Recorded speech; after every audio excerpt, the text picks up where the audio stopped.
अगला अध्याय परम धर्म का प्रतिपादन शैवागम के अनुसार पाशुपत ज्ञान तथा उसके साधनों का वर्णन। ऋषियों ने पूछा, वायुदेव, वह कौन सा श्रेष्ठ अनुष्ठान है जो मोक्ष स्वरूप ज्ञान को अपरोक्ष कर देता है? उसको और उसके साधनों को आज आप हमें बताने की कृपा करें। वायु ने कहा, भगवान शिव का बताया हुआ जो परम धर्म है उसी को श्रेष्ठ अनुष्ठान कहा गया है।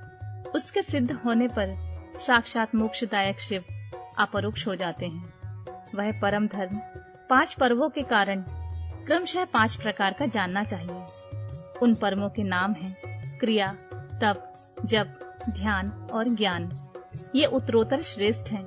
उन उत्कृष्ट साधनों से सिद्ध हुआ धर्म परम धर्म माना गया है। जहाँ परोक्ष ज्ञान भी अपरोक्ष ज्ञान होकर मोक्षदायक होता है। वैदिक धर्म में 2 प्रकार के बताए गए हैं, परम और अपरम। धर्म शब्द से प्रतिपाद्य अर्थ में हमारे लिए श्रुति ही प्रमाण है। योग पर्यंत जो परम धर्म है वह श्रुतियों के शिरोभूत उपनिषद में वर्णित है, और जो अपरम धर्म है वह उसकी अपेक्षा नीचे श्रुतियों के मुख भाग से अर्थात संहिता मंत्रों द्वारा प्रतिपादित हुआ है, जिसमें पशु जीवों का अधिकार नहीं है। वह वेदांत वर्णित धर्म परम धर्म माना गया है। उससे भिन्न जो यज्ञ यज्ञादि हैं, उनमें सबका अधिकार होने से वह साधारण या अपरम धर्म कहलाता है। जो अपरम धर्म है वही परम धर्म का साधन है। धर्मशास्त्र आदि के द्वारा उसका सम्यक रूप से विस्तार पूर्वक सांगोपांग निरूपण हुआ है। भगवान शिव के द्वारा प्रतिपादित जो परम धर्म है उसी का नाम श्रेष्ठ अनुष्ठान है।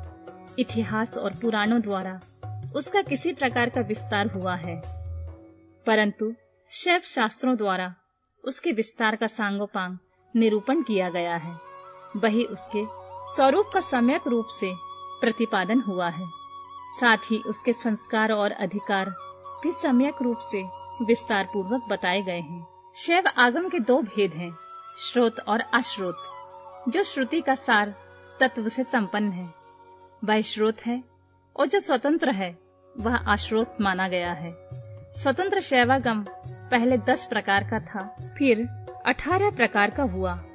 वह कायिका आदि संज्ञाओं से सिद्ध होकर सिद्धांत नाम धारण करता है। श्रुति सार में जो शैव शास्त्र है उसका विस्तार 100 करोड़ श्लोकों में किया गया है। उसी में उत्कृष्ट पाशुपत व्रत और पाशुव्रत ज्ञान का वर्णन किया गया है। युग युग में होने वाले शिष्यों को उसका उपदेश देने के लिए भगवान शिव स्वयं ही योगाचार्य रूप में जहाँ तहाँ अवतीर्ण होकर उसका प्रचार करते हैं। इस शैव शास्त्र को संक्षिप्त करके उसके सिद्धांत का प्रवचन करने वाले मुख्यतः 4 महर्षि हैं, रुरु, दधीच, अगस्त और महायशस्वी उपमन्यु। उन्हें संहिताओं का प्रवर्तक पाशुपत जानना चाहिए। उनकी संतान परंपरा में सैकड़ों हजारों गुरुजन हो चुके हैं। पाशुपत सिद्धांत में जो परम धर्म बताया गया है वह चर्या आदि 4 पादों के कारण 4 प्रकार का माना गया है। उन चारों में जो पाशुपत योग है वह दृढ़ता पूर्वक शिव का साक्षात्कार कराने वाला है। इसलिए पाशुपत योग ही श्रेष्ठ अनुष्ठान माना गया है। उससे भी ब्रह्मा जी ने जो उपाय बताया है उसका वर्णन किया जाता है। भगवान शिव के द्वारा परिकल्पित जो नामाष्टकमय योग है उसके द्वारा सहसा शैवी प्रज्ञा का उदय होता है। उस प्रज्ञा द्वारा पुरुष शीघ्र ही सुस्थिर परम ज्ञान प्राप्त कर लेता है। जिसके हृदय में वह ज्ञान प्रतिष्ठित हो जाता है उसके ऊपर भगवान शिव प्रसन्न होते हैं। उनके कृपा प्रसाद से वह परम योग सिद्ध होता है जो शिव का अपरोक्ष दर्शन कराता है। शिव के अपरोक्ष ज्ञान से संसार बंधन का कारण दूर हो जाता है। इस प्रकार संसार से मुक्त हुआ पुरुष शिव के समान हो जाता है। यहाँ ब्रह्मा जी का बताया हुआ उपाय है, उसी का पृथक वर्णन करते हैं। शिव, महेश्वर, रुद्र, विष्णु, पितामह, ब्रह्मा, संसार वैद्य, सर्वज्ञ और परमात्मा, ये मुख्यतः 8 नाम हैं। ये 8 मुख्य नाम शिव के प्रतिपादक हैं। इनमें से आदि 5 नाम क्रमशः शांति, अतीता आदि 5 कलाओं से संबंध रखते हैं और 5 उपाधियों को ग्रहण करने में सदाशिव आदि के बोधक होते हैं। उपाधि से निवृत्ति होने पर इन भेदों की निवृत्ति हो जाती है। वह पद ही नित्य है, किंतु उस पद पर प्रतिष्ठित होने वाले अनित्य कहे गए हैं। पदों का परिवर्तन होने पर पद वाले पुरुष मुक्त हो जाते हैं।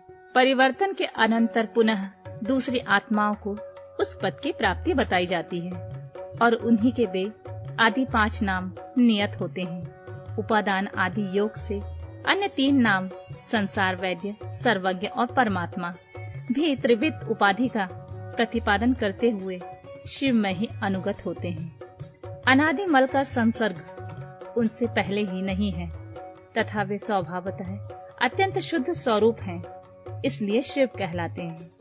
अथवा वे ईश्वर समस्त कल्याणमय गुणों के एकमात्र घनीभूत विग्रह हैं, इसलिए शिव तत्व के अर्थ को जानने वाले श्रेष्ठ महात्मा उन्हें शिव कहते हैं।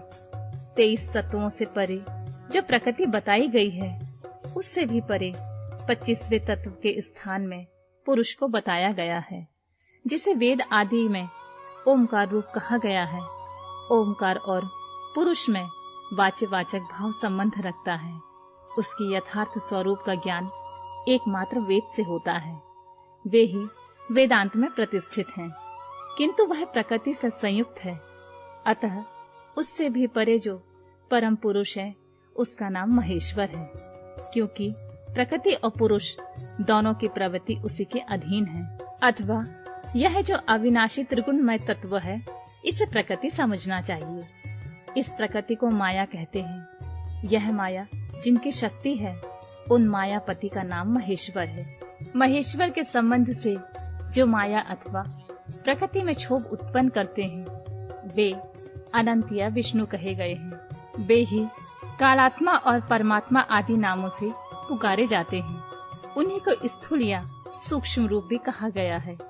दुख अथवा दुख के हेतु नाम सत हैं। जो प्रभु उनका द्रावण करते हैं, उसे मार भगाते हैं। उन परम कारण शिव को साधु पुरुष रुद्र कहते हैं। कला, काल आदि तत्वों से लेकर भूतों में पृथ्वी पर्यंत जो 36 तत्व हैं, उन्हीं से शरीर बनता है।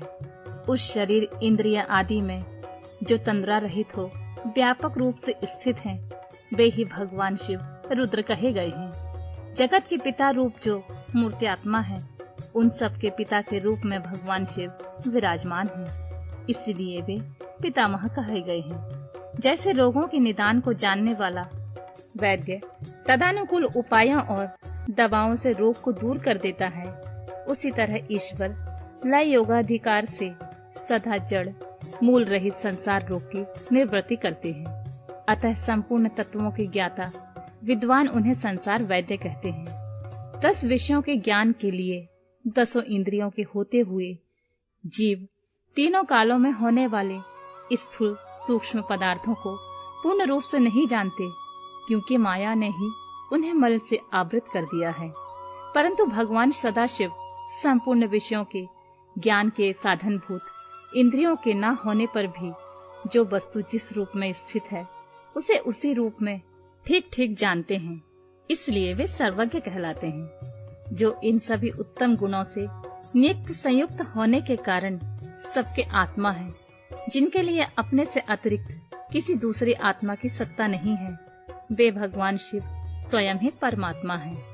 आचार्य की कृपा से इन 8 नामों का अर्थ सहित उपदेश पाकर शिव आदि 5 नामों द्वारा निवृत्ति आदि 5 कलाओं की ग्रंथि का क्रमशः छेदन और गुण के अनुसार शोधन आदि करके गुणित, उद्घात युक्त और अनिरुद्ध प्राणों द्वारा हृदय, कंठ, तालु, भूमध्य और ब्रह्मरत्न से युक्त पुजष्टक का भेदन करके सुषुम्ना नाड़ी द्वारा अपनी आत्मा को सहस्त्रार चक्र के भीतर ले जाएं।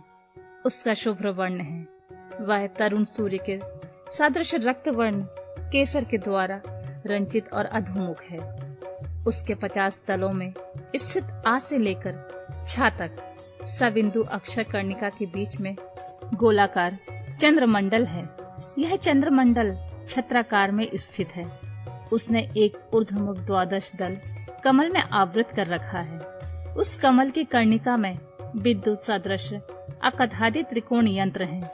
उस यंत्र के चारों ओर सुधा सागर होने के कारण वह मणिद्वीप के आकार का हो गया है। उस द्वीप के मध्य भाग में मणिपीठ है। उसके बीच में नाद बिंदु के ऊपर हंसपीठ है। उस पर परम शिव विराजमान है।